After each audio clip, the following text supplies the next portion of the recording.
Em Gonçalves, sul de Minas Gerais, foi confirmado recentemente a morte de macacos com o vírus da febre amarela. Como o município é próximo à nossa região, o Grupo Estadual de Vigilância Epidemiológica de Taubaté faz um alerta a algumas cidades. Isso, e a recomendação é que os moradores de Santo Antônio do Pinhal, São Bento do Sapucaí e da área rural de Campos do Jordão tomem a vacina. Nós vamos conversar aqui com a Renata Ferreira, que é diretora técnica de saúde do Grupo de Vigilância Estadual de Taubaté. Olá, Renata. Além das vacinas, está acontecendo alguma outra ação para combater essa doença? Sim, nós fazemos a vigilância dos macacos, porque é muito importante identificar os macacos mortos para coleta de exame e para que se possa fazer o exame pelo Adolfo Lutz e assim detectar se está havendo ou não a circulação na nossa região. E existe também um trabalho de controle do vetor para que essa doença não volte a ser urbana. E é esse o perigo da doença voltar a ser urbana? Sim, hoje ela está restrita à mata, né? Ela é silvestre e a gente tem uma grande preocupação de que se torne urbana novamente essa doença como ocorreu anteriormente. Além da população dessas cidades que eu citei, tem mais algum outro público que precisa tomar essa vacina? O ideal é que as pessoas que vão passear nessas regiões também se vacinem 10 dias antes e hoje a vacinação é uma única dose, então eu tendo uma dose de febre amarela, eu não preciso tomar reforço como antes era. Então é importante a pessoa se vacinar e aguardar 10 dias, se não tiver a vacina, para ir passear.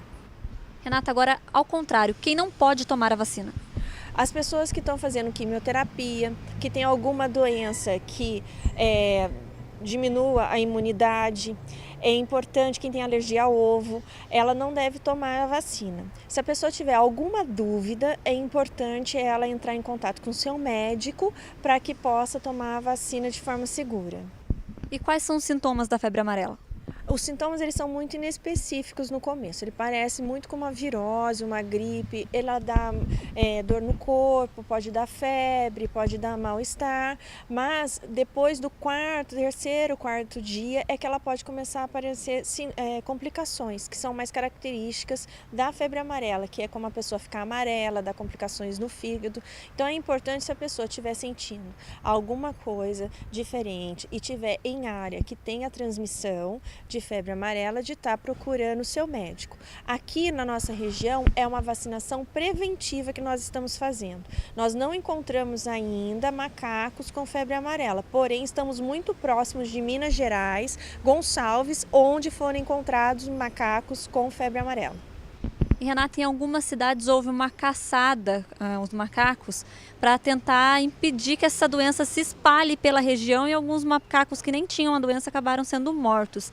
Além de prejudicar o meio ambiente, essa ação é ineficaz? Sim, é ineficaz. O macaco é o nosso alerta, então é importante a gente preservar o macaco, estar atento aos macacos e, se houver óbito do macaco, a morte do macaco, acionar a vigilância epidemiológica dos municípios para que faça a coleta e seja identificada se ele está ou não com a doença.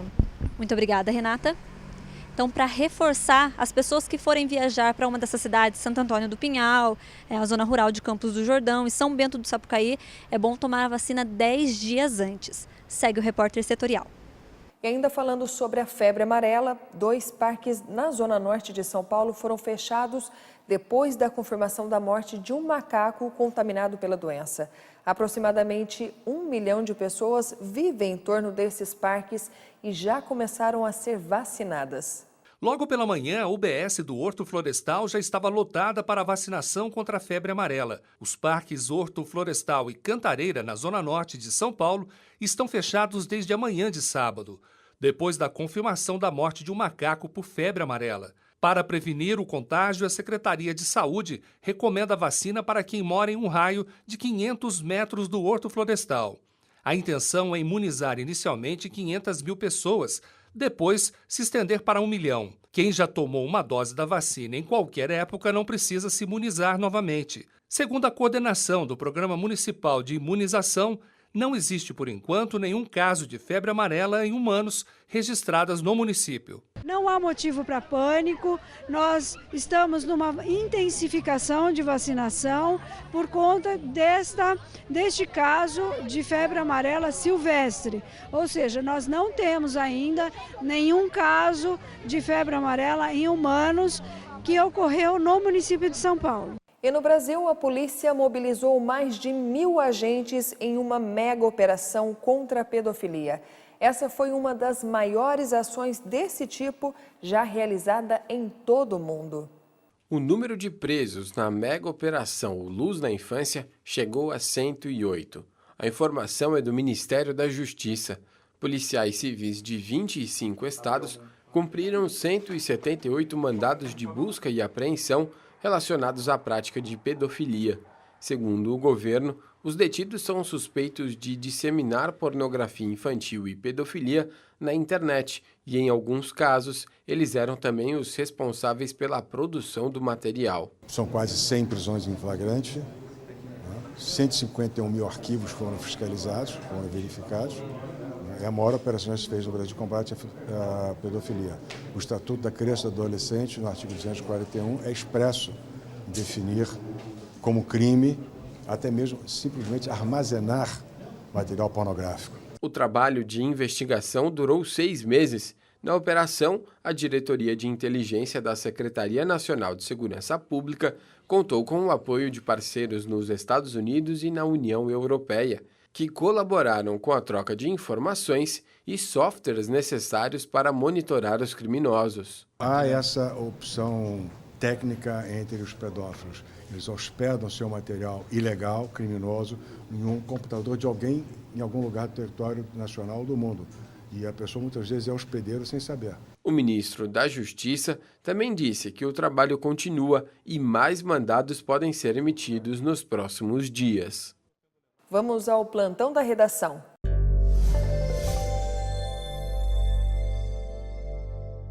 Olá!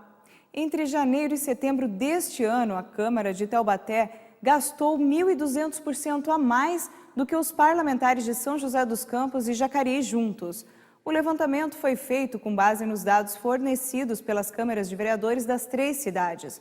O vereador Diego Fonseca, que preside a casa, disse que apenas as despesas com viagens estão de acordo com todas as disposições legais.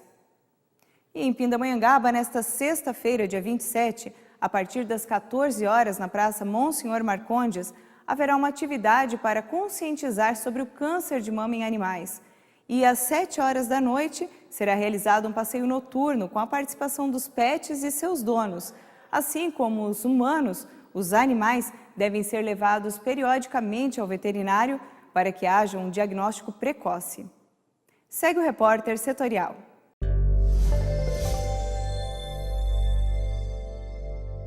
Marina Silva e Jair Bolsonaro têm preferência de voto entre os evangélicos. A afirmação é de uma pesquisa feita pelo Instituto Datafolha.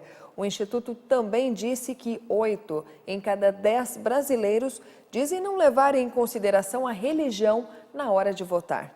O Instituto Datafolha revelou que Marina Silva e Jair Bolsonaro têm preferência de voto entre os evangélicos.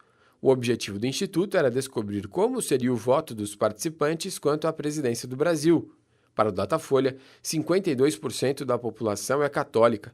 Os evangélicos são a segunda maior camada religiosa do país, representando 32%.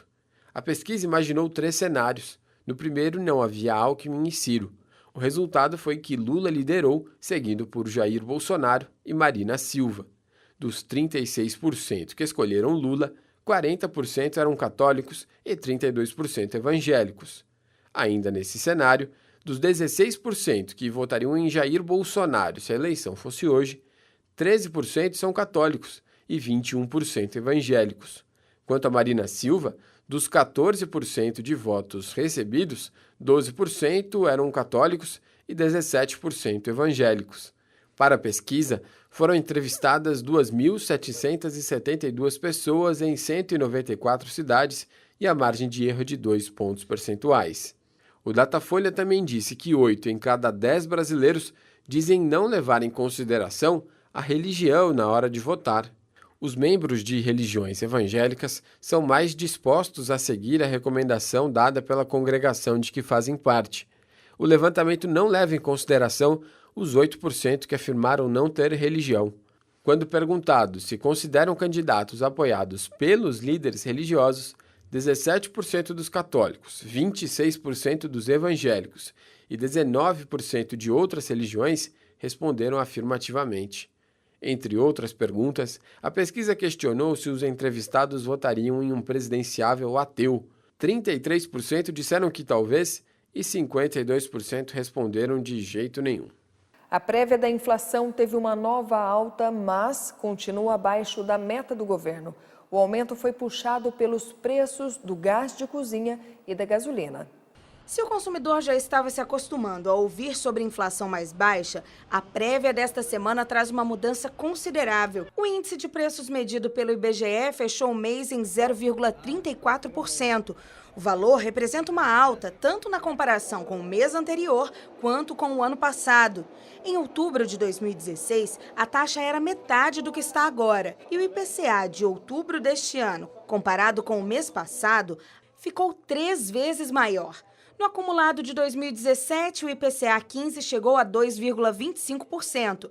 Aí sim, a taxa fica bem abaixo na comparação com 2016, já que em vários meses deste ano, a inflação ficou abaixo da meta do governo. O IPCA acumulado até agora é a menor taxa para o período desde 2006. Os itens que puxaram esses números para cima são os mesmos do mês passado. No transporte, a alta da gasolina provocou um aumento de 0,6%. No grupo habitação, o preço do gás de cozinha fez com que as despesas desse item subissem 0,66%. Enquanto isso, alguns alimentos ficaram mais em conta e acabaram diminuindo a média do grupo alimentação. Os destaques são o alho, o feijão carioca, o açúcar cristalizado e o leite longa-vida. Comparando as regiões do país, a região metropolitana de Curitiba teve a maior alta nos preços, enquanto o Rio de Janeiro teve a maior queda. Depois do intervalo, a gente fala sobre a luta das mulheres contra o assédio. É no próximo bloco, voltamos já.